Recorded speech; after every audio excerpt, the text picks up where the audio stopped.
On with the show. Yeah, that's beautiful. That painting the vision is, I think, is so important because you can have the compound positive effect, but you can also have the compound negative effect depending on the decisions that you make at that point in time. So it's like investing. You're investing in people invest in stocks and real estate and all manage funds, but it's also investing in themselves for that positive compounding effect. So that's brilliant.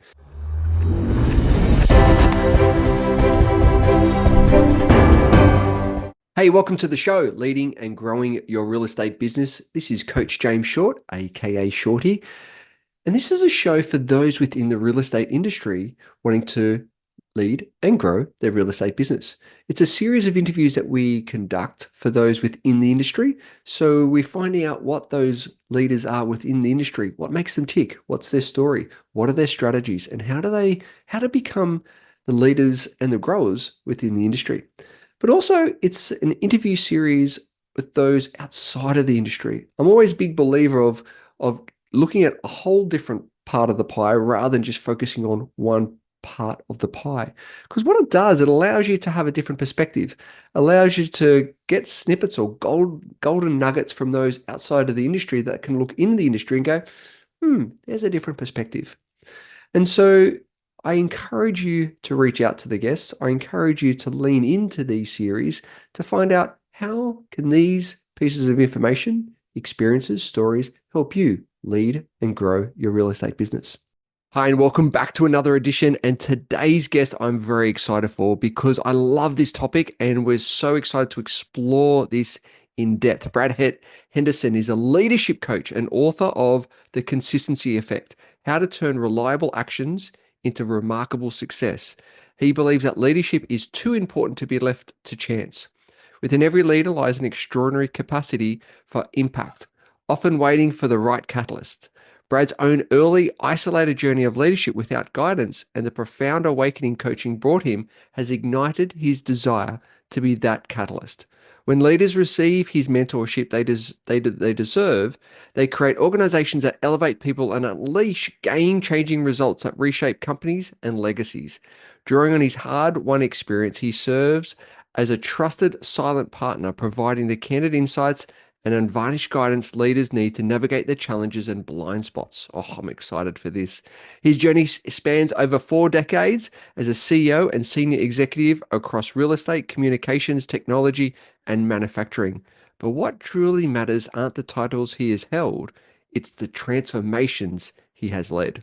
He has guided teams through challenging turnarounds, expanded business internationally, and helped leaders discover capabilities they didn't know they possessed. What makes his coaching different, he doesn't just advise, he has lived it. He has made the tough decisions, led the difficult conversations, and built the high-performing teams that transformed organizations. Oh, ladies and gentlemen, let's get into it. Brad, so good for you to join us. Thank you, my friend, for joining us today. James, thank you so much for having me on your show. Excellent. So, Brad, let's go back to those beginnings when you first started in the business world. How did you transcend to those leadership positions? What was that journey like? My first real job, I started as a summer student, as an intern in a commercial real estate company here in Canada. And I didn't really know what I wanted to do, needed a job during university, and it just gelled. It was one of those situations where I didn't know what I wanted, but it was a journey of discovery. And as I went through the months and years that followed, I got so addicted, so wrapped up in that business that I just continued. It continued to drive me to want to be progressively successful, and I ended up running the division where I started as that intern. Wow. And so that thirst for learning, that thirst for knowledge, that thirst for doing things, is that one of the key things that you've found in your own career that has really led you to all those leadership positions?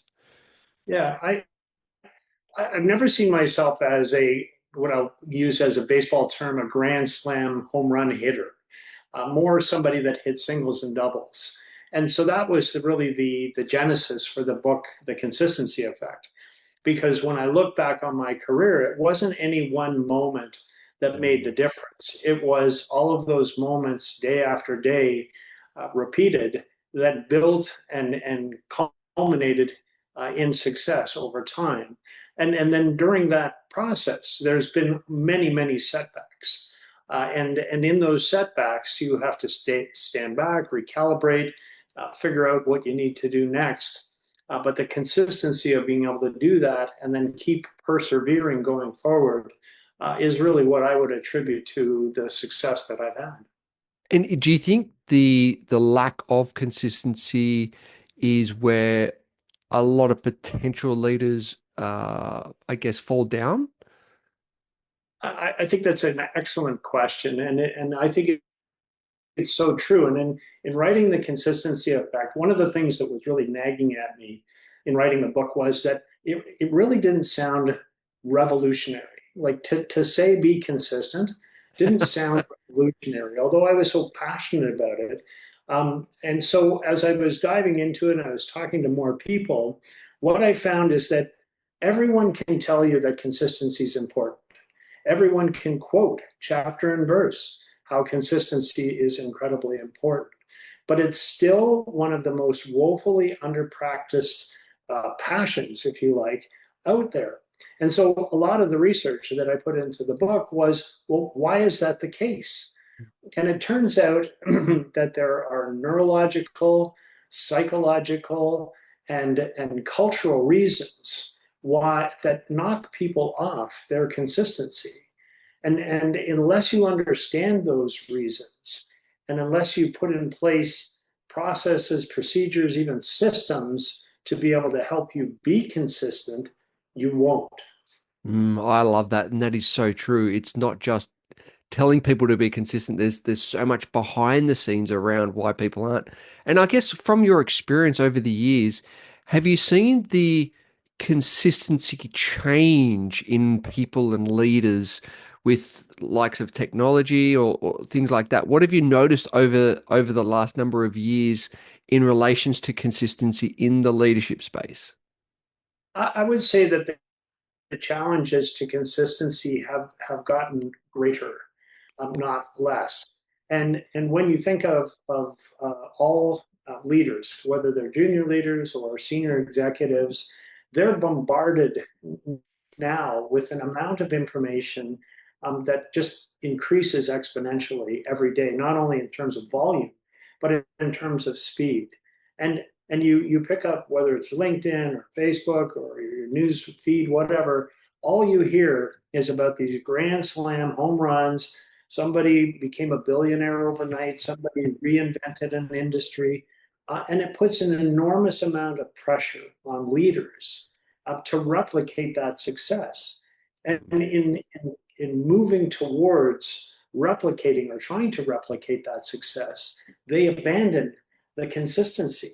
They abandon what seems to be boring, uneventful or sort of underwhelming process made every day, which at the end of a month, a year, a quarter, or a quarter of a century will culminate in something very significant. So I think it's an important discussion.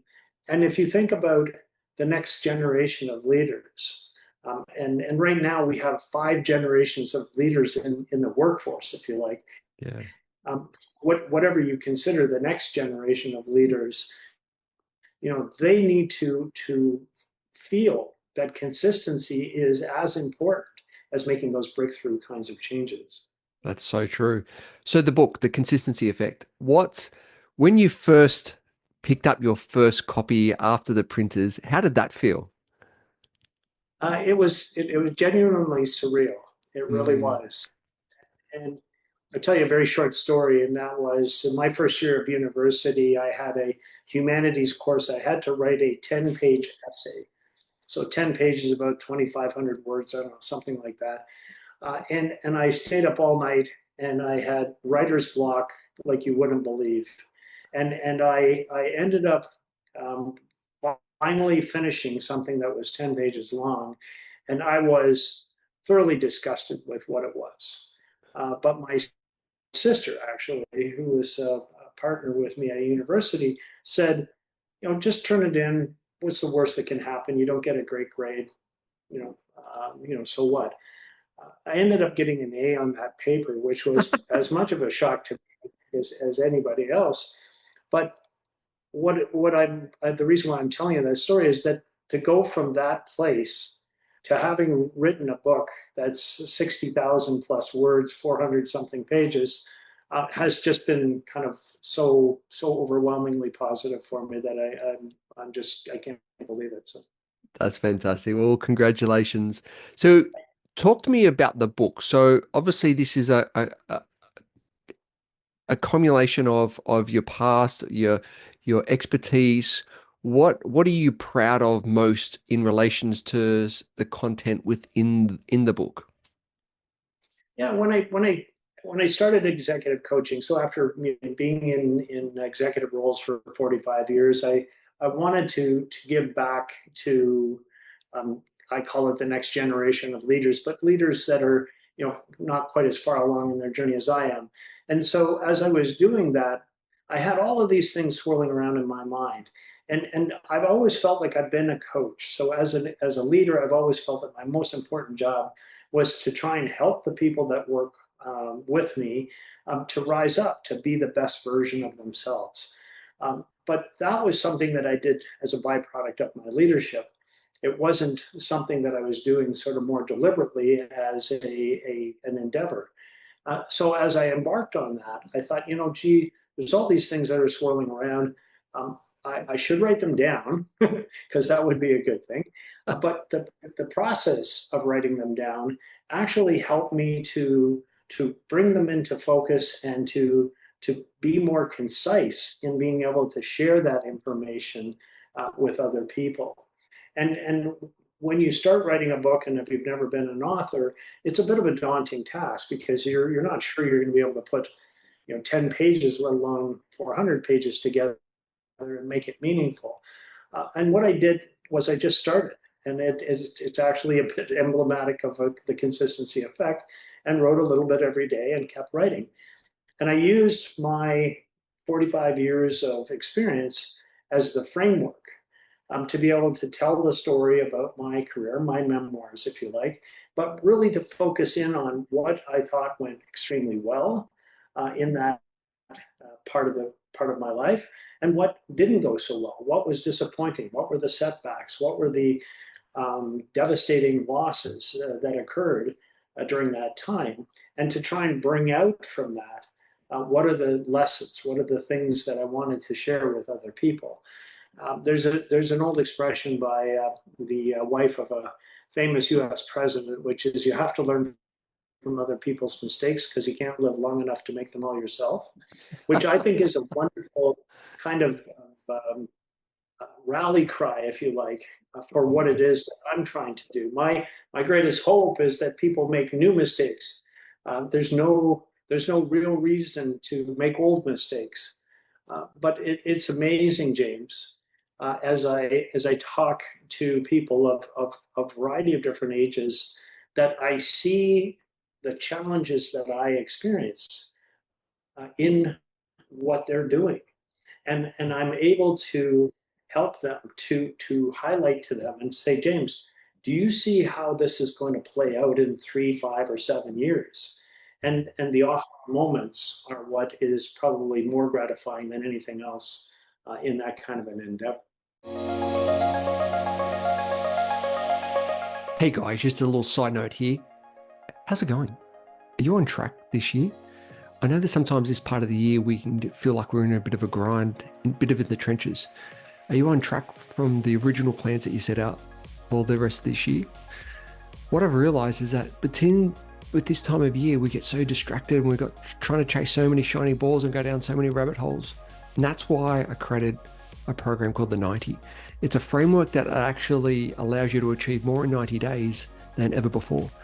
Some of the feedback that we've got from some of the people that have used the process, the 90, is that they've achieved more in 90 days than the whole previous year. So if you'd like to have the tools, have the techniques, have the framework on the 90 so you and your team can achieve more in 90 days than ever before. What it does, and it impacts you of how to get clear, what you need to do, and who you need to be to show up in order to achieve the things you want to achieve over the next 90 days. Simply head over to jamesshort.com.au, click on join the waitlist, fill in your details, and one of the team members will be in touch and take you through the 90 framework. On with the show. Yeah, that's beautiful. That painting the vision is, I think, is so important because you can have the compound positive effect, but you can also have the compound negative effect depending on the decisions that you make at that point in time. So it's like investing. You're investing in people invest in stocks and real estate and all manage funds, but it's also investing in themselves for that positive compounding effect. So that's brilliant. So who specifically is the book for? Is it for the new leaders coming up? Is it for the seasoned leaders? Who specifically would it be for, or for any leader looking to develop their leadership skills? I think it's for. I think the book has a broader reach than my consulting business, if you like, and that is because since I go from a very early age and all the way through my career, there's probably something in there for everyone. So, fast rising executives that are trying to find their way in a big corporation, uh, people who have built their own business, but now it's at a scale where they're trying to grapple with growth and systems and processes. Could be somebody who's a first time CEO who spent their life following the rest, but has now got that big job and is struggling with the isolation that comes along with those top jobs. Because people say it's lonely at the top. I argue that it isn't lonely at the top. You've got way too many people up there whispering in your ear, but it's isolating at the top. And that is because you don't have enough people to talk to about what's going on for you professionally as well as personally and emotionally. Because as we show up to work, we show up as all of those people. And one dimension of your personality and your business life has an impact on the other. And so you really need to think of those things holistically. So I've had comparatively young people read the book and get something out of it, and I've been thoroughly flattered to have some very seasoned executives read the book and get something out of it. And I think most people feel that if you can get a couple of things out of any book, that's a bonus. And I'm hopeful that people will find that exact experience. That's fantastic. So, in the book, is there a story or a piece of advice or message that resonates with you the most? If you think about if you think about all the stories or the case studies or your own personal journey, is there a point in that book that lands and moves you the most that you could share with the audience? Sure. There are a few, and it's kind of like asking, what's your favorite Who's your child? favorite child? If you have one, you may not want to admit. That's right. Uh, but one of the stories that I like is that I was the president of a medium-sized company, and we ended up selling that company to a very large organization, a global telecommunications company in Canada called TELUS. And when I arrived, um, I didn't I didn't see my job as doing anything other than riding through my earnout and moving on to the next big thing. But the CEO of the company saw in me somebody that was a problem solver, a Mr. Fix It, if you like. So I was given a number of underperforming divisions to look after. And when I got involved with these people, what I found was that they all knew what to do, but they didn't do what they knew. And the Uh, challenge was that they were afraid of making a mistake and afraid of the consequences that would have as a result of that. And so what I learned, and it wasn't something that somebody taught me or I saw it from somebody else, is that these people needed a confidence coach. They needed a confidence boost to to be able to see that if they do something, even if it's a mistake, that they're not going to die, they're not going to get fired, whatever. So I said to the group that I was with, I said, all right, so what do we need to do? And they said, well, we should do this, and this. And I go, great, let's do it. And they said, I'm not doing it. I said, okay, I tell you what, if it works out, you guys can take all the credit. If it doesn't work out, I will take the blame. Wow. Now they looked at me like you're looking at me, and Love it it. was highly interesting, Yep. but they didn't believe me, and it was kind Mm. of like you had to build that trust. And I said, okay, so let's pick something that's fairly simple and not too controversial. So we tried it, it worked, and true to my word, I said to the senior executives in the room where we were all together, hey, listen, James and his team did this. They were awesome. They did a great job, and they got the profile for it. And not too long after that, we implemented something. It didn't go well. And I sat in that same room with the executives. I said, at the end of the day, this was my decision, my responsibility. And the senior executives said, don't do that again. And they left the room. So it built the trust, but more importantly, is that it instilled in those people that confidence that was missing to them and helping them in their journey. And it's part of what I've seen in other movies, other situations as I've gone forward, is that at the end of the day, you're a dealer in hope. As a leader, you're a dealer in hope. And if you give your people hope that they can be successful, they can achieve their objectives, then I believe that you will have people that will be work twice as hard for you.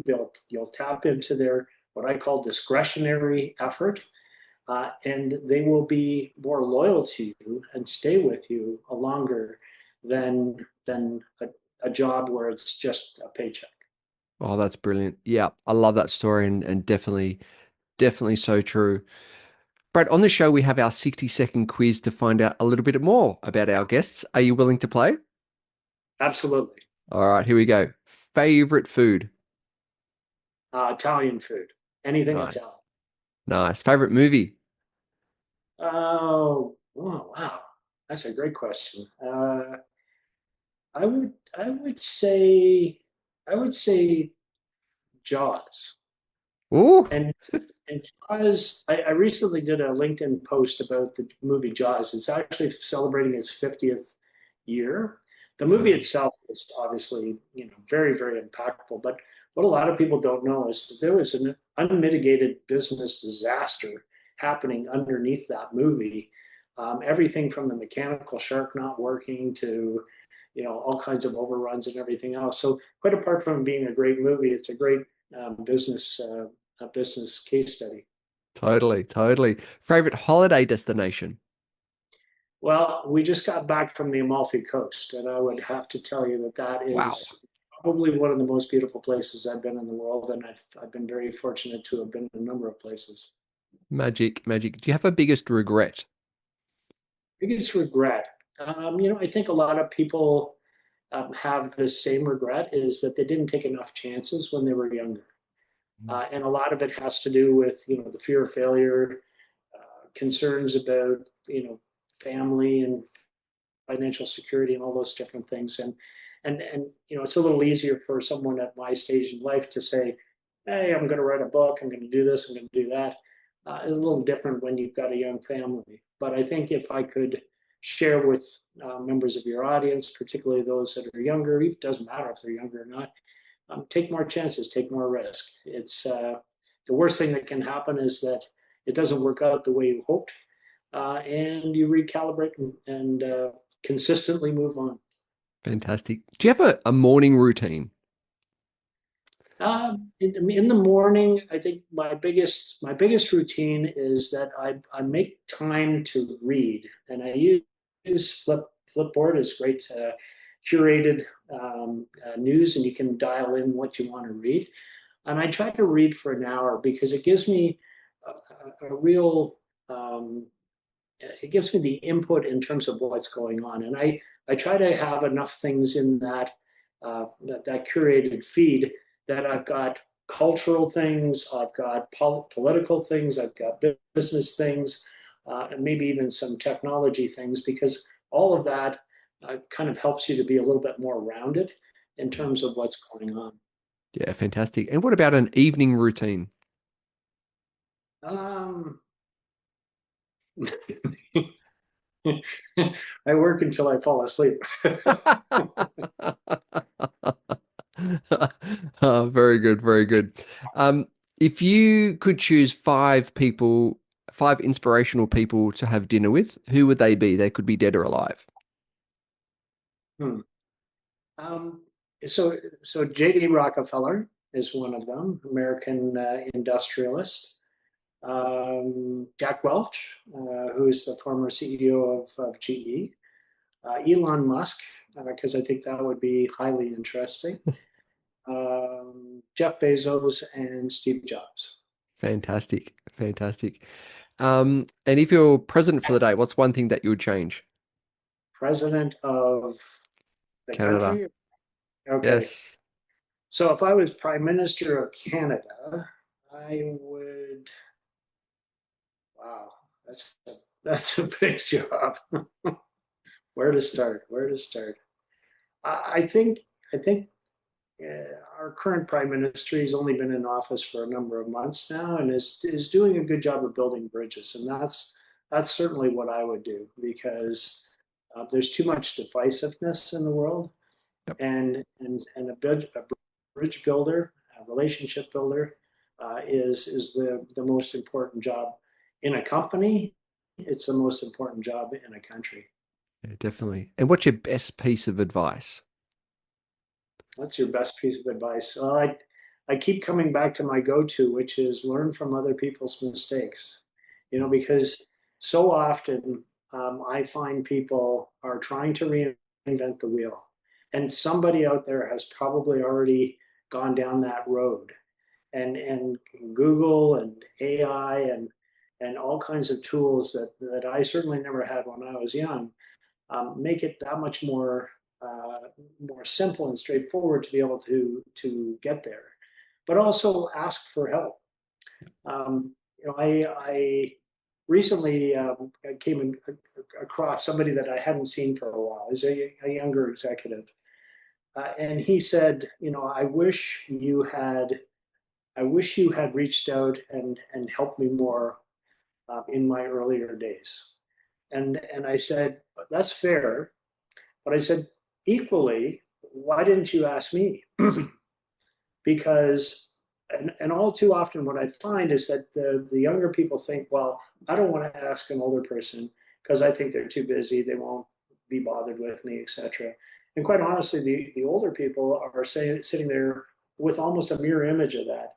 Oh, this younger person is gonna say, well, I don't want to listen to that guy. He's been around too long. He's got too much gray hair, whatever. Yep. And both are missing a huge opportunity because, and you don't have. It doesn't have. It's not an age thing. I'll tell you another very quick story. When I went to the telecommunications company, I quickly realized that I was an executive, had lots of leadership experience, but I did not have technical experience.